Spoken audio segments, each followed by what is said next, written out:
Title: Unsolved Questions in the Jessica Camilleri Case. I had my mum's head in my hand. I cut her head off. That wasn't a confession beaten out of a suspect. It was a calm, almost matter-of-fact statement from a daughter who had just done the unthinkable. The case of Jessica Camilleri isn't just a story about a horrific crime. It's a journey into a bewildering maze of psychiatric diagnoses, a family's desperate cries for help that went unanswered, and a system that may have been just as broken as the woman who held the knife. The details are gruesome, and the outcome is a tragedy of almost unimaginable proportions. But the real horror lies in the questions that are still left hanging. We need to look at the confusing tangle of Jessica's mental health disorders and the systemic failures that haunt this case, because the biggest question isn't just what she did, but why nobody was able to stop it. Part 1.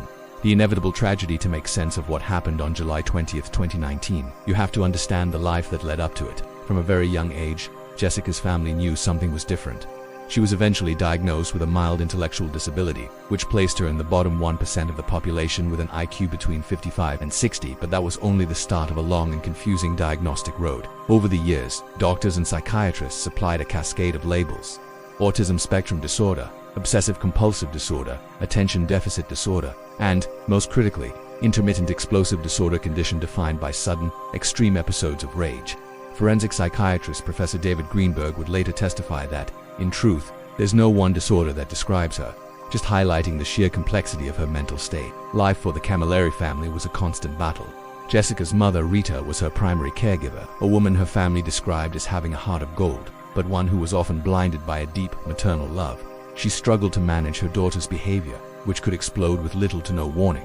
Jessica's aggression was often aimed at other women. She was suspended from school after multiple incidents, including one where she bit another student and refused to let go.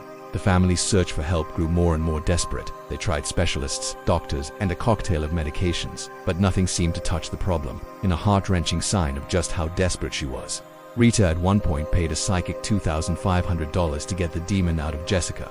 Jessica's behavior wasn't just confined to her home. She developed a habit of making hundreds of harassing and threatening phone calls to complete strangers, often telling them she would cut their heads off. These weren't idle threats. They were terrifying previews of the violence she was capable of.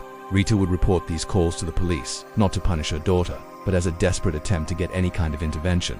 The day before the murder, Rita took Jessica to the police station, where an officer gave her a formal caution. It was yet another cry for help into a system that simply didn't know what to do.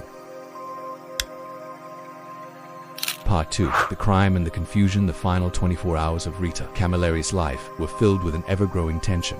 On July 20th, 2019, Rita was also looking after a 4-year-old relative. Jessica grew jealous and agitated, angry that her mother's attention was divided. That evening, the situation completely spiraled. Believing Jessica was faking a stomachache for attention, Rita called a doctor to the house. The doctor arrived to find Jessica on the phone with a fast food restaurant, refusing to hang up and demanding the person on the line tell her they loved her. After waiting nearly half an hour, the doctor left, convinced Jessica was not physically sick. This was the breaking point for Rita, overwhelmed. She called her eldest daughter, Christy, and told her she couldn't cope anymore. She was going to call an ambulance and have Jessica institutionalized. Jessica, who had a deep-seated fear of being sent to a mental health facility, overheard the conversation. When Rita tried to make that call, Jessica attacked her. A struggle broke out. Rita tried to get to another phone, but Jessica followed, dragged her by her hair into the kitchen, and held her down on the floor. What happened next is a crime of almost unparalleled brutality. Using 7 different kitchen knives, 4 of which broke from the sheer force, Jessica stabbed her mother over 100 times. The autopsy later revealed that Rita had more than 90 defensive wounds on her hands and arms, a horrifying testament to how long she fought for her life. In the middle of this chaos, the 4-year-old relative in the house woke up and witnessed the attack. The child bravely tried to intervene, jumping on Jessica's back and hitting her with a cardboard box, but Jessica pushed him away, cutting his face in the process. After the frenzy, Jessica decapitated her mother. She then walked outside, carrying her mother's head, and dropped it on a neighbor's lawn before asking them to call for help. She returned home and made the now infamous 0000 call herself. The aftermath was just as baffling. When police arrived, Jessica was covered in blood but was bizarrely calm. Her first story was self-defense, claiming her mother attacked her. First a lie she later admitted to a psychiatrist. Then, in a moment that truly showed her profound detachment from reality, she asked the officers if there was anything they could do, if it was possible to bring her mother back to life and sew her head back on. The details of this case are incredibly complex. and the questions they raise are vital for us to explore as a society. If you appreciate this kind of in-depth analysis that goes beyond the headlines, please consider subscribing to see more. Part 3. The system on trial while Jessica Camilleri stood trial. In many ways, it was the system itself that was under scrutiny. How could someone with such a long and documented history of violent behavior and severe mental illness fall through so many cracks? The court heard from 2 forensic psychiatrists who both agreed Jessica was suffering from a substantial impairment of the mind. Dr. Richard first testified that he had actually met with both Jessica and Rita years before the murder, following an assault on Jessica's aunt. He noted she had autistic traits and was prone to anger or explosions, but he admitted he never foresaw this level of extreme violence. This raises a critical question. If professionals knew about her violent tendencies, why wasn't a more effective long-term intervention ever put in place? The trial revealed a tragic pattern. Rita was her daughter's sole carer, protector, and, in many ways, her only friend. But this love may have stopped her from seeing the true extent of the danger. Her sister Christy told the court that Jessica was selfishly offered help relentlessly from family and professionals, but refused it. She lamented that the mental health system had failed her mother and her entire family.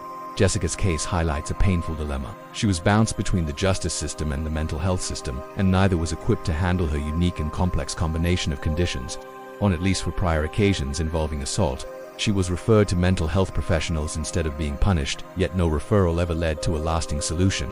The system seemed to identify the problem over and over again, but it failed to provide sustained support or protection for either Jessica or her mother. The core issue was the diagnostic ambiguity, with overlapping conditions like an intellectual disability, autism, and intermittent explosive disorder all making each other worse. There was no clear path for treatment. As one expert put it, her progress was painfully slow because of how her disorders interacted. This wasn't a simple case of a single, treatable illness. It was a tangled web of cognitive and behavioral issues that our systems just aren't built to handle.